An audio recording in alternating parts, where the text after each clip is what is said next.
सही उसकी जवानी गुजर जाती है।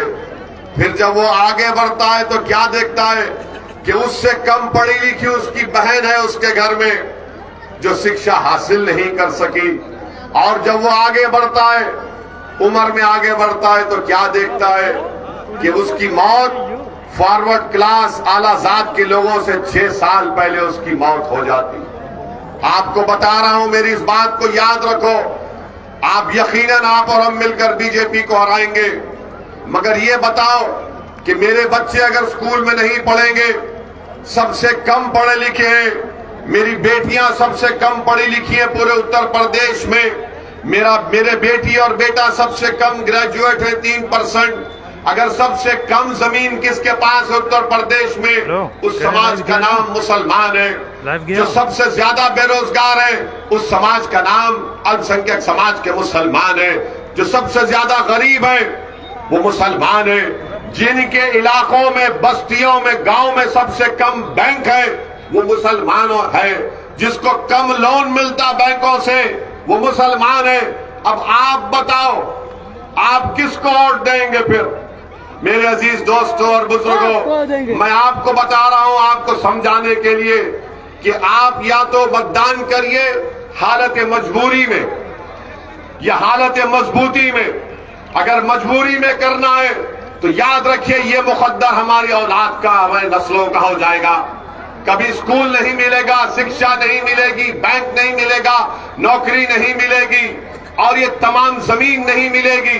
अगर हालत मजबूती में वोट देना है तो मैं आपको कह रहा हूं कि इन तमाम चीजों को हासिल करने के लिए, रोजगार को हासिल करने के लिए, शिक्षा को हासिल करने के लिए, अस्पताल को हासिल करने के लिए, अपने इलाकों में बैंक को कायम करने के लिए जो दीगर समाजों को मिलता है, ये हालत मजबूरी या मजबूती में आपको वोट देना है। मैं आपसे अपील करने आया हूं कि हालत मजबूरी में वोट मत दीजिए, मजबूती के लिए वोट दीजिए, मजबूती के लिए वोट दीजिए। मजबूरी की हालत में वोट देंगे, अगर आप मजबूरी की हालत में वोट देंगे, सुनिए हमारी बात को, अरे जिंदा है, जिंदा रहेंगे, हमारी बात सुनो। गोली चलाने वाले थकेंगे नहीं, मगर हम जिंदा ही रहेंगे। इसीलिए हम आपसे अपील करने आए हैं कि आप जब 3 तारीख को वोट डालेंगे तो आप इस बात को याद रखिए कि मैं मजबूरी में वोट दे रहा हूं या मजबूती के लिए वोट दे रहा हूं। आप किसके लिए वोट देंगे? मजबूरी में तो नहीं देंगे ना। किसके लिए वोट देंगे? मजबूरी में देंगे, मजबूती के लिए देंगे। जब मजबूती के लिए देंगे तो डर निकाल दो। जब मजबूती के लिए देंगे तो बीजेपी का, योगी का, मोदी का, अखिलेश का, सबका डर निकाल दो। क्योंकि जब आप इतना यहां पर हमको ये आश्वासन और वादा कर रहे हैं कि हम मजबूती के लिए वोट देंगे, तो मजबूती का तकाजा ये कि पहले अपने फैसलों में मजबूती पैदा करो। जब आपके फैसलों में मजबूती पैदा हो जाएगी और जब आप अपने लिए वोट देंगे। अच्छा एक बात बताओ, क्या उत्तर प्रदेश में सिर्फ मुस्लिम समाज है? क्या उत्तर प्रदेश में अल्पसंख्यक समाज में छोड़कर क्या पिछड़ा समाज नहीं है, अति पिछड़ा समाज नहीं है, दलित नहीं है? क्या वो आपकी तरह सोचते हैं? वो तो मजबूती के लिए वोट देते और आपको डराया गया बीजेपी बीजेपी कहकर।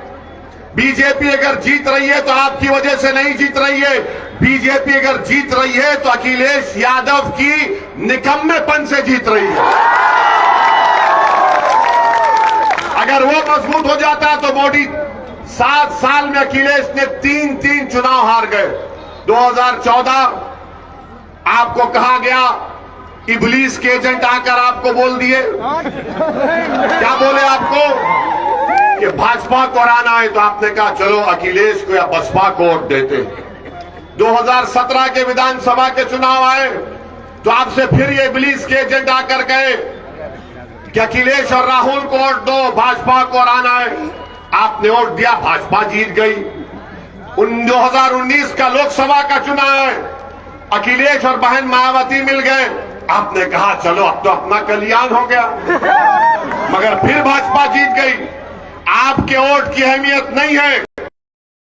हम जब ये बात करते हैं तो सच्ची कड़वी नजर आती है। लोग हमारी सच्चाई को मानकर भी हमसे पूछते हैं कि फिर क्या करें। मैं कह रहा हूं कि मजबूरी नहीं, मजबूती के लिए वोट का इस्तेमाल करो, मतदान करो अपनी मजबूती के लिए, तभी जाकर उत्तर प्रदेश मजबूत। उनके ग्रेजुएट खाली 3% होंगे, बेरोजगारी उनका मुकद्दर बन जाएगा तो न यूपी ताकतवर बनेगा, न भारत ताकतवर बनेगा, न भारत एक सुपर पावर बनेगा। भारत को सुपर पावर बनाना है, यूपी को और ऊंचा लेकर जाना है, तो आपको मजबूती के साथ फैसला लेना पड़ेगा। कर लिया कि हमारी कामयाबी की मंजिल एक, अगर एक नाकाम होता है तो सबकी नाकामी है। जब ओवैसी और कुशवाहा अपने दिलों को मिला लिए, मैं आपसे अपील कर रहा हूं कि आप भी हमारा साथ दीजिए। मैं यहां पर अपनी मकबूलियत के लिए नहीं, मैं यहां पर आपकी जबान से मेरी तारीफ में जिंदाबाद के नारे सुनने नहीं आया हूं। अल्लाह मुझे जब तक जिंदा रखेगा ओवैसी आता रहेगा उत्तर प्रदेश को। मेरी लड़ाई आपको नेता बनाने की है, हिस्सेदारी की लड़ाई है। आप हमेशा मजबूर रहोगे, मेरी इस बात को ज़हन नशीन कर लो। क्या तुम्हारी जिंदगी सिर्फ वोट डालने से खत्म हो जाएगी? क्या आपके बच्चों का, बेटियों का मुस्तकबिल नहीं है? और फिर हम किसके मोहताज है बताओ? उंगली उठा के बताओ किसके मोहताज है? इंसान के मोहताज नहीं होना, तो फिर मजबूती से फैसला लो। याद रखो, तुमने उंगली तो उठा दी, वो देख लिया, अब इसी उंगली को दबाना पड़ेगा पतंग के निशान पर इंशाअल्लाह। और याद रखिए, नहीं बोलेंगे, क्यों नहीं बोलेंगे? वो भी आए, वो 1 साल पहले हमारे शहर को आए थे, हमारे क्षेत्र में 3 घंटे फिरे गाड़ी में। म्युनिसिपल का इलेक्शन था, जहां जाते हमारा नाम लेते। इनको कोई मरद नजर ही नहीं। क्या आपके पास पूरे उत्तर प्रदेश में सांड का मसला नहीं है ना? भैंस गाय का भी मसला है ना? मोदी जी को 5 साल के बाद याद आया। देश के प्रधानमंत्री कह रहे हैं कि 10 मार्च के बाद मैं इसका हल निकालूंगा। देश के प्रधानमंत्री, आपने युवाओं को नौकरी नहीं दी, तो जिसके पास ग्रेजुएट है, डिप्लोमा सर्टिफिकेट है, पीएचडी है, देश का प्रधानमंत्री कह रहे हैं कि एक सब डिग्री को बाजू रखो, गोबर लो और उसके पैसे कमाओ। आप बताइए। तो बाबा बोले कि देश का प्रधानमंत्री नहीं, मेरे उनके लिए बादशाह सलामत है।